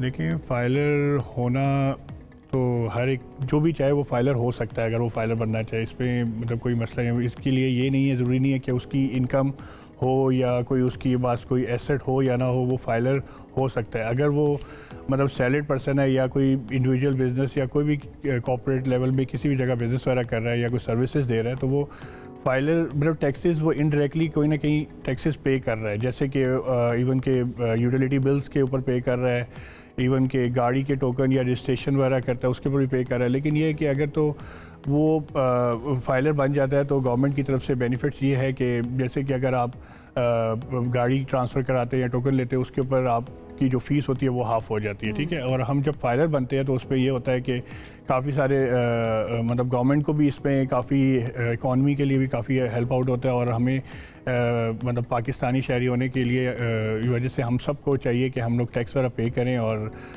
Economy को स्ट्रॉन्ग बनाने के लिए फाइलर बने और टैक्स वगैरह पे करें। पर देखिए टैक्स तो मैं फिर भी बात करूंगा कि डायरेक्ट टैक्स हो या इनडायरेक्ट टैक्स हो, तो एज अ पाकिस्तान सब कहीं ना कहीं टैक्स तो दे रहे होते हैं। जी बिल्कुल दे रहे हैं। ज़रा हम फाइलर समटाइम्स नहीं भी होते। इसमें मुझे ये बताइएगा जैसे कि मैं एक सैलरीड पर्सन हूँ, my wife is not earning, और मैं उनके नाम पे अगर कोई गाड़ी लेता हूँ, कोई प्लॉट लेता हूँ, ज़ाहिर है हम एक फैमिली है, मैं अर्निंग हूँ, मेरे नाम पे ज़ाहिर है वो सैलरी आ रही है, बट मैं अगर उनके नाम पे लूँ कोई प्लॉट या कोई गाड़ी, तो क्या उनके लिए फाइलर होना ज़रूरी है? अगर नहीं होंगी वो फाइलर तो वो टैक्स ज़्यादा देना पड़ेगा मुझे? जी बिल्कुल। उनको अगर तो आप उनके नाम पे कोई प्रॉपर्टी लेना चाहते हैं या गाड़ी या कोई भी एसेट आप परचेज़ करना चाहते हैं, अगर तो वो नॉन फाइलर होंगे तो उनको टैक्स ज़्यादा पे करना पड़ेगा। जैसे कि आप अगर मतलब उनकी जो नॉर्मली अगर आप कहें कि 1% आप एज अ फाइलर पे करें तो नॉन फाइलर होगा तो वो 2 to 3% पे करना पड़ेगा। इवन कि अब प्रॉपर्टीज़ के ऊपर भी गवर्नमेंट ने क्या किया है कि अब नॉर्मली लोग क्या करते हैं, जब उन्होंने प्रॉपर्टी परचेज़ करनी होती थी या अपनी वाइफ के नाम पे अपने नाम पे भी, तो वो क्या करते थे एक दिन पहले अपने आप को फाइलर कर देते थे कि हमारा टैक्स कम हो जाए। अब गवर्नमेंट ने क्या क्या नई चीज़ की है कि वो मतलब नॉर्मली अगर 5 करोड़ रुपए तक की अगर आप प्रॉपर्टी ले रहे हैं तो उसके ऊपर क्या होता है कि 3% फॉर फाइलर है, और नॉन फाइलर के लिए 10% कर दिया गया, जो कि 1 जुलाई से मतलब इम्प्लीमेंट किया गया। और कुछ लोग होते हैं लेट फाइलिंग, लेट फाइल करते हैं, लेट फाइलिंग के लिए फाइलर के लिए 6% उन्होंने अब कर दिया। मतलब वो जो लोग कहते थे कि यार हम आज फाइलर हो जाएंगे तो हमें बेनिफिट जो होगा वो 10 to 3% हो जाएगा। बहरहाल वो अब इन्होंने लेट फाइलिंग वाली एक नई चीज़ इंप्लीमेंट कर दी है कि अगर आप जो बंदा लेट फाइल भी करेगा उसके लिए भी टैक्स रेट जो है वो ज़्यादा कर दिया। अच्छा, अब ये वो वाली बात है ना कि जो लोग फाइलर बन रहे हैं, वो आ रहे हैं, उनके लिए भी आप प्रोसेस को एक तरह से मुश्किल करते जा रहे हैं, जिस पे लोग अक्सर सवाल उठा रहे होते हैं। एक दिन पहले भी गए, लेकिन चले वो फाइलर हुए तो सही ना, आप प्रोसेस को लोगों के लिए आसान करें ना, कि ज़्यादा से ज़्यादा लोग आएँ। बिल्कुल आपकी ये बात बिल्कुल, लेकिन इस पे ये है कि देखें लोग फाइलर क्यों होना चाह रहे हैं कि वो अपने बेनिफिट के लिए फाइलर हो, लेकिन उसमें गवर्नमेंट का क्या बेनिफिट है? तो गवर्नमेंट क्या चाह रही है कि क्या नाम है, हम गवर्नमेंट तो यही चाहेगी कि हम लोग अगर टैक्स वगैरह पे करेंगे तो गवर्नमेंट हमें ही फैसिलिटीज़ देगी ना, मतलब जिसमें हमें मतलब रोड्स और ये फ्लाईओवर्स और ये सब चीज़ें, इसके ऊपर गवर्नमेंट चाहिए। आई थिंक ये एक अलग डिबेट है जरा हम टैक्स वगैरह, क्योंकि आज तक हमें यही नहीं पता लगा कि हमारे टैक्स का पैसा जाता किधर पे। कॉलर हमारे साथ बात करते हैं, मुझे आज तक नहीं पता, किसी ने आज तक क्लैरिटी भी नहीं दी टैक्स का पैसा कहाँ जाता है। अच्छी खासी आपकी सैलरी में से जो इनकम टैक्स है वो निकल जाता है, वो हम सबको पता होता है। अच्छा, आगे बढ़ते हैं जी। मोइज हमारे साथ हैं, उनसे बात करते हैं जी। अस्सलाम वालेकुम मोइज, क्या कहना चाहेंगे?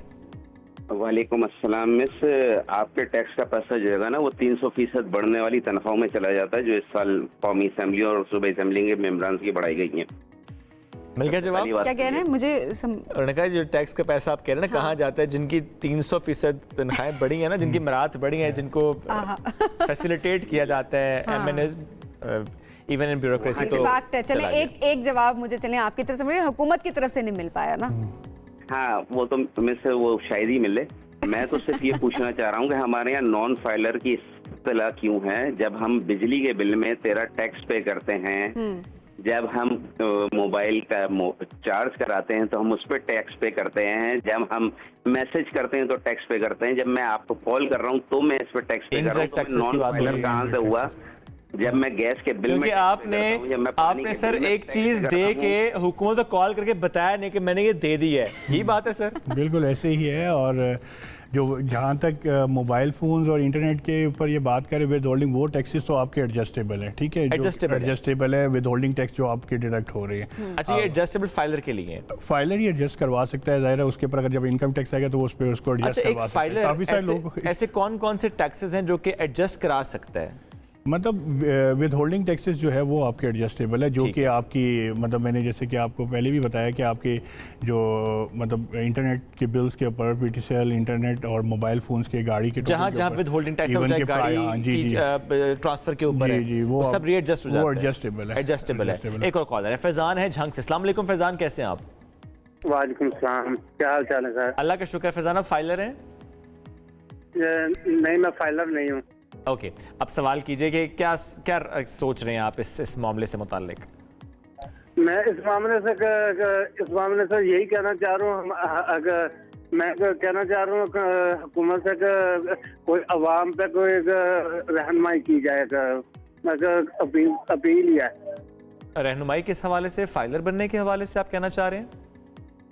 बिजली के बिल इतने आते हैं, बहुत ज्यादा बिजली का बिल आया, उस पर गवर्नमेंट से कहना चाह रहा हूँ। अच्छा, जाहिर है वो यही बात कर रहे हैं कि किस तरह के टैक्सेस, जितने आपने यूनिट इस्तेमाल नहीं किए होते, जितने आपके ऊपर टैक्सेस बिजली के बिलों में भी लग के आ गए, तो जाहिर सी बात है उसका इम्पैक्ट एक आम आवाम पे, वो फाइलर नहीं है उसके ऊपर बहुत बुरी तरह से आता है। अच्छा जरा बताइएगा, आवाम के लिए भी हमारे लिए भी अभी इस बजट में किस किस्म के टैक्सेस, कौन कौन से टैक्सेस लगाए गए और वो कौन से हैं, ज़रा आसान अल्फाज में ताकि लोगों तक उनको समझ आ सके। इसमें with holding tax, in gain tax, even के आपके जो CVT होती है, ये चीज़ें वगैरह लगाई गई है। देखिए जो सैलरीड पर्सन है उसके लिए तो मतलब गवर्नमेंट तो कह रही है कि हमने इंक्रीज़ कर दी है, मतलब सैलरीज इतने % इंक्रीज़ कर दी है, लेकिन वो फिर टैक्स स्लैब्स भी उसमें काफ़ी चेंज हो गए हैं। जबकि मतलब नॉर्मली क्या होता था कि जिसकी इनकम माहाना 50,000 साल की 6 लाख तक थी, उस पर टैक्स नहीं था, उस पर इस दफ़ा भी कोई चेंजेस नहीं की। लेकिन यह है कि जो 6 से 12 लाख तक की इनकम पे है उसमें 7.5% जो है वो उसमें आपका विद होल्डिंग टैक्स डाल दिया गया है। इवन जैसे मैंने प्रॉपर्टी का आपको पहले बताया, प्रॉपर्टी का वो 5 करोड़ से ज़ायद का एक अलहदा है, 7 करोड़ से ज़ायद प्रॉपर्टी अगर आप सेल करें उसमें अलहदा विद होल्डिंग टैक्स डाल दिया गया, और 10 करोड़ से ज़्यादा प्रॉपर्टी का एक अलग परसेंटेज डिफरेंट कर दी, और एक नई जो चीज़ ऐड की है वो लेट फाइलर की, सही है, वो लेट फाइलर के लिए एक एक्स्ट्रा टैक्स रेट ऐड कर दिया गया है। तो ये सारी चीज़ें हैं जो जिसका ज़रा इम्पैक्ट आएगा और काफ़ी इम्पैक्ट आ रहा है, और काफ़ी लोग इसमें ये भी है कि मतलब परेशान भी है वो ज़रा हमें कॉलर से भी अंदाज़ा है, कॉलर्स तो अगर बहुत सारे हैं लेकिन हमें ज़रा इसमें एक और चीज़ भी है कि लोग की सिम्स नॉन फाइलर के लिए अब इन्होंने सिम्स ब्लॉक करना भी स्टार्ट कर दिया, ताकि लोग फाइलर बात हो रही थी कि अगर बैंक अकाउंट की बारी भी आ रही है, बैंक अकाउंट्स की बारी भी आ रही है, नॉन फाइलर्स के बैंक अकाउंट्स को बंद किया जाएगा, किए जाने की भी नोटिफिकेशन ताकि लोग फाइलर हों। सर बहुत शुक्रिया, साथ मौजूद है नाज़रीन, हम बढ़ेंगे एक ब्रेक की जानिब, स्टे विद अस। एक बहुत ही अहम इशू, एक टॉपिक मैं कहूँगी बेसिकली इसको, जिस पे आज हम डिस्कशन करेंगे, ADHD, attention deficit hyper activity disorder है ये, और काफ़ी सारे लोग इस टर्म से शायद वाकिफ़ हो, कुछ लोग उनको वो सिम्टम्स होते हैं लेकिन उनको पता नहीं होता कि उनको ADHD है, चाहे वो बड़े हों, और बच्चों में अक्सर हम कह रहे होते हैं कि ये बच्चा तो चैन से एक जगह बैठता नहीं है, ये बच्चा तो हर वक्त शरारतें करता रहता है, हाइपर रहता है हर वक्त, ठीक है, ये बच्चा ऐसे शरारत कर रहा होता है, ये ऐसे बहुत सारे सिम्टम, टिक के नहीं बैठता, बहुत सारे, या हम अक्सर ये कहते हैं ना कि ये बच्चा तो एक चीज़ पर तवज्जो मरकूज नहीं कर सकता, अपनी फोकस नहीं कर पा रहा होता, और ऐसा ही बड़ों के साथ भी अक्सर हो रहा होता है कि आप ड्राइव कर रहे होते हैं, डोंट नो, आप फोकस नहीं कर पा रहे होते, आपके अंदर भी होता है, एक चीज़ शुरू की, आधी छोड़ के फिर दूसरे में चले गए, आप भूलना शुरू कर देते हैं आधी चीज़, अच्छा मैं कमरे में आया, मैं क्यों आया, ये वो सारी चीज़ें जो होता है ना, जो अच्छा कुछ तो नॉर्मल होता होगा, कुछ उसको डायग्नोस करने का एक पूरा मैकेनिज्म होता होगा। अक्सर सभी नहीं होते, मैं फ्रिज खोलता हूं, मैं सोचता हूं मैं क्या लेने आया था फ्रिज से, क्या लेने आए थे, है ना। तो अच्छा चलिए, अब इसके डायग्नोसिस पे क्या मैकेनिज्म होता है, कौन लोग जो है ADHD के जुमरे में आते हैं, और क्या ADHD एक्चुअली है क्या, आसान अल्फाज में आज इसको जानने की कोशिश करते हैं। आप हमें कॉल ज़रूर करें कि आप टर्म से वाकिफ़ हैं या नहीं हैं, एट द सेम टाइम क्या आपका बच्चा उसमें सिम्टम्स है, क्या आपके अंदर ये सिम्टम्स है, जो भी सवालात होंगे आज उनको हम एड्रेस भी करेंगे। हमारे साथ मौजूद है साइकोलॉजिस्ट सोबिया खतीब साहब। अस्सलाम वालेकुम, कैसी हैं आप? अस्सलाम वालेकुम, अल्हम्दुलिल्लाह ठीक ठाक, खुशबाश, मज़े में, तवज्जो के साथ आपके साथ बैठी हूँ। अच्छा, इसका मतलब आपका नहीं है।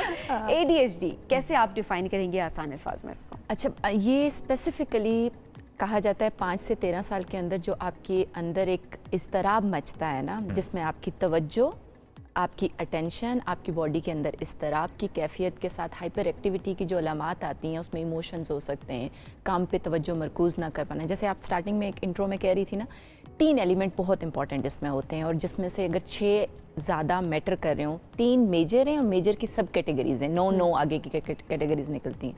जैसे हम कहते हैं बाइबल ये डायग्नोज करता है कि ये बच्चा ADHD में जा रहा है या ये नॉर्मल कैटेगरी में जा रहा है। 6 महीने तक अगर किसी पर्सन के अंदर, किसी बच्चे के अंदर मुसलसल ये अलामात जो मैं अब बयान करने वाली हूँ आ रही हैं, तो इसका मतलब वो ADHD की कैटेगरीज के अंदर डायग्नोज होने वाला है।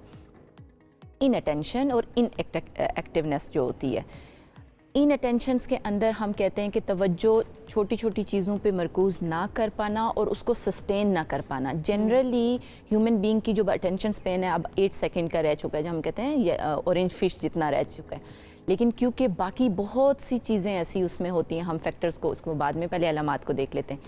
एक के तवज्जो मरकूज़ ना कर पाना और सस्टेन ना कर पाना, एक जगह टिक कर ना बैठ पाना, जैसे कि इन्होंने कहा ना भूल जाना, पता अभी हम कहते हैं पानी का ग्लास ले आओ, वो रूम में जाएगा या किचन में जाएगा और भूल जाएगा कि मैंने क्या किया, मैंने क्या करना था। तो बच्चों के अंदर स्पेसिफिकली अर्ली स्टेज पे ये जो अलामात आ रही होती हैं, जिसमें उसका भूलना है, छोटी चीज़ों की तरफ तवज्जो ना दे पाना है, बार बार चिड़चिड़ापन आ जाना है, अपनी जगह पे टिक कर ना बैठना है, हाथों में मुसलसल उसकी एक मूवमेंट होना है, ये वो जो सारी अलामात हैं, ये मुसलसल उसकी सरगर्मियों के अंदर हम देख रहे होते हैं कि ये बच्चा हम इसे 5 मिनट बिठाएंगे वो उठेगा, वो कोशिश करने के बावजूद जब लगे कि बच्चा टिक के घर में, स्कूल में, अपने खेल कूद की सरगर्मी के ऊपर नहीं बैठ पा रहा, तो इसका मतलब उसके अंदर हाइपर एक्टिविटी हाई है। और पूरे दिन के अंदर अगर हर एक काम के अंदर खाना पीना, बैठना, सोना, जैसे हम कहते हैं कि 3 अलामा, सुबह उठता है तो उठते साथ ही उसकी क्या हरकत होती हैं, क्या वो आसानी से जाके ब्रश कर पाता है, प्रॉपरली आपको तवज्जो, आपकी बातों को सुन पाता है, उस पर कंप्रीहेंड कर पाता है, कॉन्सेप्ट बना पाता है, ऑर्गेनाइज कर पाता है, छोटे छोटे टास्क को वो क्या सुन के तवज्जो दे के रिस्पॉन्ड कर पाता है, तो ये वो सारी अलामात इसमें तो बच्चों को डांटने के बजाय कि वो क्लास में फोकस नहीं करता। हाँ देखें, ज़्यादातर बच्चों का जब डायग्नोज होता है वो स्कूल के लेवल पे, जब उसे कोई टास्क दिया जाता है वो छोटा छोटा काम नहीं, क्योंकि जो ADHD के अंदर होता है उसके लिए ये स्पेसिफिकली किसी चीज़ की तरफ जूम इन करना बहुत डिफिकल्ट होता है, वो मेंटल एफर्ट का काम है, और मेंटल एफर्ट के अंदर ADHD सिस्टम है उसमें तो बहुत उसके ज़्यादा अंदर तो हाईलाइटेड नहीं रहता कुछ, वो सारा का सारा। हम उसके साथ फिर बहुत सी लर्निंग डिसेबिलिटीज भी, देखिए ये कोमाबिडिटी है। ADHD अकेले नहीं आता, वो बहुत सी चीज़ों को साथ लेके आता है, लर्निंग डिसेबिलिटीज को लेके आता है, इमोशनल इनिबिलिटीज को लेके आता है। बच्चे के अंदर हम बहुत सी और चीज़ें भी साथ साथ देख रहे होते हैं। सिर्फ बच्चों में ही है? बच्चों के अंदर होता है, लेकिन क्योंकि ये प्रोलॉन्ग्ड करता है, आप बच्चों के अंदर तो हाइपर एक्टिविटी की सूरत में नजर आता है, बड़ों के अंदर इनअटेंशन की सूरत में नजर आता है। बच्चे बड़ों के अंदर जैसे अडल्ट ADHD कहा जाता है, उसके अंदर उनके सिम्पटम्स डिफरेंट होते हैं। उनके डिफरेंस इसलिए कि वो अटेंशन नहीं पाते। ठीक, बच्चों की अगर मैं बात करूं तो रीजन क्या होती है? क्या ये हेरिडिटरी जेनेटिक्स ऐसी कोई इसकी कॉज होती है, या समटाइम्स ये भी कहा जाता है कि ड्यूरिंग प्रेगनेंसी अगर कोई न्यूट्रिएंट्स की कमी है, कोई विटामिन्स की कमी है, तो उसकी वजह से भी डेवलपमेंटल स्टेज पे मसला होता है? रीजंस है ना, बिल्कुल बड़ा वजह क्वेश्चन है, क्योंकि स्पेसिफिकली कि ये क्यों होता है। पहली वजह इसकी इसको कहा जाता है neuro developmental disorder. It's not only psychological disorder, इसमें न्यूरो सर्जन, न्यूरो साइकेट्री और सारी चीज़ें इन्वॉल्व होती हैं। उसके बाद जेनेटिक के साथ साथ माँ बच्चे की जब बर्थ करती है उस टाइम में अगर प्रीमेच्योर बर्थ है, वेट कम है बच्चे का, ज़्यादातर हम वाइटल्स की कमी में ओमेगा 3 के लेवल पे या विटामिन D के लेवल पे कह रहे होते हैं, जिस बच्चे के अंदर बहुत डेफिशिएंसी आना शुरू हो जाती है, तो ये अलामात बहुत ज़्यादा कनेक्टेड और उसी टाइम पे अर्ली स्टेज में ये दिखना शुरू हो जाती है। ज़्यादा इसका जो ताल्लुक है वो प्रेगनेंसी और डिलीवरी के वक्त से है। आप समझें कि बच्चा जब कोख में आ जाता है माँ की, उसके बाद अगर डेवलपमेंटल न्यूरोलॉजिकल डिसऑर्डर बैकग्राउंड में है तो वो ट्रांसफ़र ऑब्वियस है। ठीक है, एक कॉलर हमारे साथ, उनसे बात करते हैं। जैन है हमारे साथ। अस्सलाम वालेकुम जी, जैन क्या पूछना चाहेंगे? जी वालेकुम सलाम मैम, कैसी हैं आप? खैरियत से हैं? बिल्कुल ठीक, क्या पूछना चाहेंगे आज टॉपिक मैम? मेरी डॉक्टर साहब से क्वेश्चन है, मेरी बेटी जो है उसको तकरीबन 2.5 साल हो गए हैं, शी इज डायग्नोस्ड ADHD। मुझे सिर्फ ये पूछना है कि हम लोग बिहेवियरल थेरेपी तो कर रहे हैं बेटी की, लेकिन समटाइम्स इट्स बहुत मुश्किल हो जाता है मेरे लिए और मिसेस के लिए, उसकी जो हाइपर एक्टिवनेस है उसको लेके। तो मैंने सिर्फ ये पूछना है कि ऐसे कोई मेडिकेशंस हैं पाकिस्तान में अवेलेबल जिससे थोड़ा सा बच्चे को फर्क पड़े? मेडिकेशन या अदरवाइज कोई लाइफ मॉडिफिकेशन? बिल्कुल, देखें पाकिस्तान के लेवल पे काफ़ी हद तक न्यूरो डेवलपमेंटल डिसऑर्डर्स की जो मेडिकेशन और उसका इलाज मौजा मौजूद है। बात का ये होता है कि हम कहते हैं मेडिकेशन से साइड इफ़ेक्ट आता है या इस तरह से, नहीं। न्यूरोलॉजिकल डिसऑर्डर्स के अंदर जब तक आप मेडिकेशन की इन्वॉल्वमेंट नहीं करते, जैसे आप फ़र्ज़ किया नॉर्मल बच्चे की एनर्जी ऐसे ऐसे चल रही है उसकी ब्रेन केमिस्ट्री के साथ, लेकिन जो ADHD का होता है वो ऐसे चल रहा है, तो उसकी बैलेंसिंग के लिए, उसकी कंप्रीहेंशन के लिए, वो जो एक मुसलसल का सैराब उसके दिमाग में चल रहा है उसकी कंट्रोलिंग के लिए, तो कोई ना कोई स्टिमुलेंट्स ज़रूर आपका न्यूरोलॉजिकल और साइकोलॉजिस्ट भी इसमें नहीं ऑफर करेगा।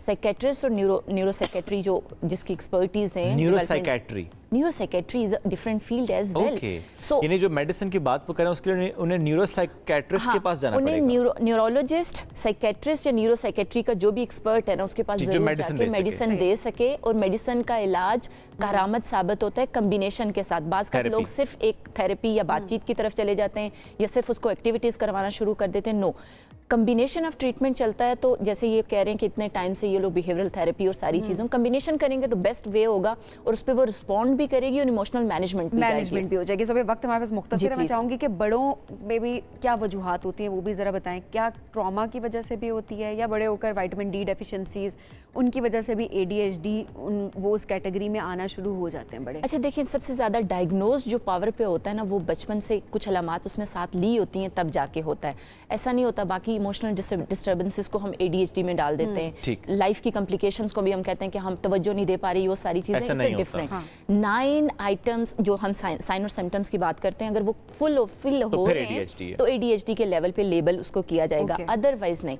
बड़ों के अंदर डेफिनेटली जैसे आप कह रहे हो ना, देखिए एनवायरमेंटल एक्सपोजर हमारा बहुत ज़्यादा है, हर चीज़ की इतनी ज़्यादा, और स्पेसिफिकली जिस डिजिटल एरा के अंदर हम रह रहे हैं उसमें सारी चीज़ें पॉसिबिलिटी हैं, लेकिन ADHD को डायग्नोज ऑन लेवल पे वो बचपन पे कुछ ना कुछ हरकत सकनात हुई होंगी जिसकी बेस पे वो ट्रांसफ़र करके, और उसकी अलामत ज़ाहिर किसी और स्टेज पर हुई हैं। पाकिस्तान के लेवल पे 5 से 7 की शरह में अवेलेबिलिटी है, और क्योंकि वही बच्चे बड़े होते हैं और बड़े होते हैं उन्हीं साइन और सिम्टम्स के साथ पढ़ रहे होते हैं, हम कहते हैं स्कूल नहीं जा रहा, ये यूनिवर्सिटी का इसने ड्रॉप कर दिया है, तो ये वही लोग होते हैं जो पढ़ नहीं पा रहे होते, अटेंशन नहीं दे पा रहे होते, नौकरियों में फिक्स नहीं हो पा रहे होते, उनके अंदर ये, हालांकि वो बचपन से ही वो चीज़ें होती हैं। ट्रीटेबल है या मैनेजेबल है?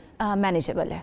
मैनेजेबल इसलिए है क्योंकि ये ऐसा है कि ये इसकी सस्टेनेबिलिटी रहती है, मतलब बॉडी के अंदर कोहराम मचा रहता है, उसकी मैनेजमेंट मुसलसल आपने इसको कुछ ना कुछ, चाहे वो थेरेपी है, और उसमें अर्ली इंटरवेंशन बहुत ज़रूरी है।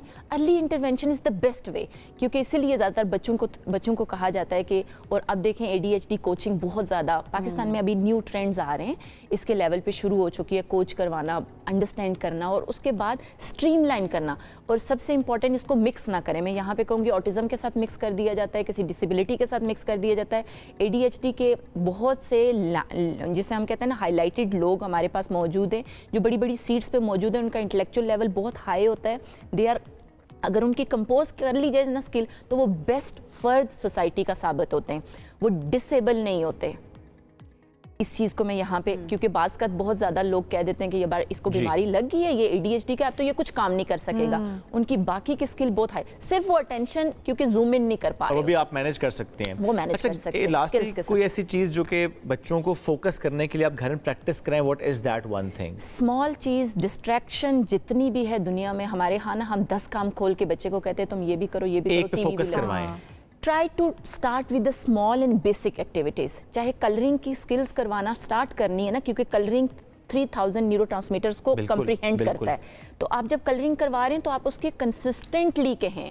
हमारे माँ बाप तंग आ जाते हैं, एक दिन कहते हैं, 2 दिन कहते हैं, और इवन टीचर्स किसी भी लेवल पे कंसिस्टेंट नहीं।